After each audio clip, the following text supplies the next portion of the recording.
Good morning students, प्यारे बच्चों। आज फिर मैं आप लोगों के सामने पाठ 2 लहासा की ओर के अंतिम गद्यांश 4 के प्रश्न उत्तर लेकर उपस्थित हुई हूँ। जैसा कि मैं पहले भी आपको बता चुकी हूँ कि मैंने इस पूरे पाठ को 4 खंडों में बांटा है।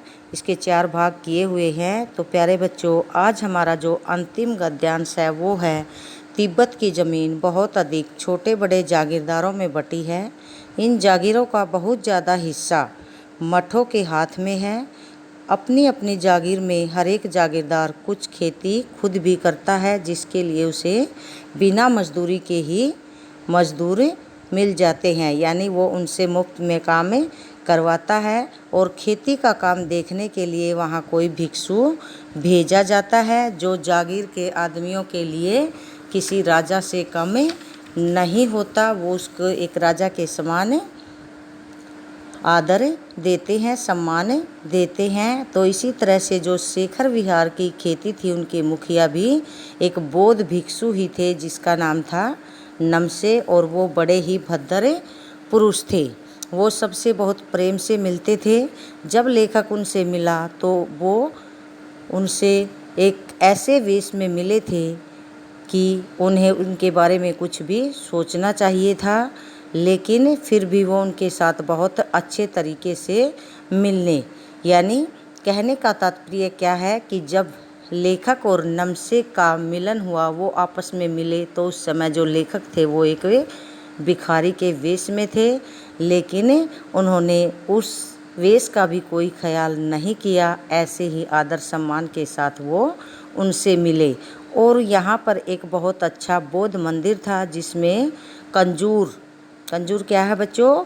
बुद्ध वचन की हिंदी अनुवाद की हुई हाथ से लिखी गई 103 पोथियाँ रखी हुई थी, यानी कि बुद्ध ने जो उपदेश दिए थे उनका अनुवाद करके उन्हें पोथियों को हाथ से लिखा गया था। तो यहाँ तक ये हमारा गद्यांश समाप्त होता है। तो अब हमारे इस पर आधारित जो प्रश्न है वो प्रश्न नंबर 1 है बच्चों, पाठ और लेखक का नाम लिखिए। तो प्यारे बच्चों, आप लोगों को पता है कि जो पाठ है वो है लहासा की ओर और लेखक है इसके राहुल सांस्कृत्यायन। तो हमारा जो क्वेश्चन नंबर 2 है वो है, उस समय तिब्बत की जागीर व्यवस्था कैसी थी? तो उस समय जो तिब्बत की ज़मीन थी वो छोटे छोटे जागीरदारों में बटी हुई थी, और इन जागीरों का बहुत सा हिस्सा मठों के हाथ में होता था। तो ये बच्चों, आप लोगों को इन प्रश्नों के उत्तर नंबरों के हिसाब से देने हैं। अगर हमारा 1 नंबर में प्रश्न आता है तो हम एक वाक्य में ही इसका उत्तर देंगे। अगर ये 2 नंबर में आता है तो फिर आप लोगों को इसको थोड़ा और बढ़ाकर लिखना है। तो हमारा जो क्वेश्चन नंबर 3 है वो है, लेखक ने नमसे किसे कहा है? तो लेखक ने नमसे जो खेती का प्रबंध देखने वाले भिक्षु थे उनका नाम था, और उनको नमसे कहा है, बताया है। और वो बहुत ही सज्जन पुरुष थे, स्वभाव से मिलनसार व्यक्ति थे। तो प्यारे बच्चों, इसमें एक वाक्य के नीचे, पंक्ति के नीचे अंडरलाइन की हुई है, रेखा खींची गई है। तो रेखांकित पर पंक्ति का जो अर्थ है वो स्पष्ट कीजिए। तो वो रेखांकित पंक्ति कौन सी है बच्चों?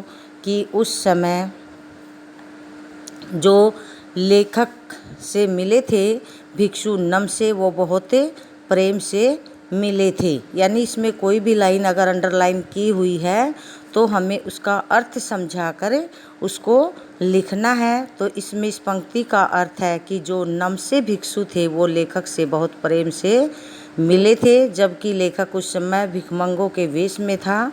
और लेखक का विचार था कि उन्हें इस बात का ख्याल रखना चाहिए था कि वो किसके साथ ही बातें कर रहे हैं, किससे मिल रहे हैं। लेकिन इसमें उन्होंने बौद्ध भिक्षुओं की मानसिकता को दर्शाया है कि वो इतने ऊंचे स्तर की होती है कि उन्हें किसी के वेश में कोई लेना देना नहीं होता, वो सबसे प्रेम से मिलते हैं।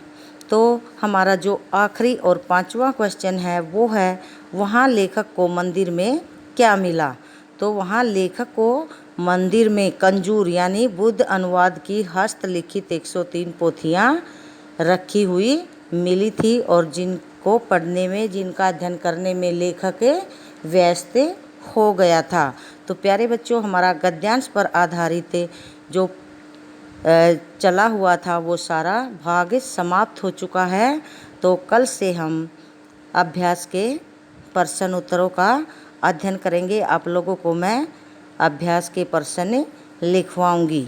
धन्यवाद।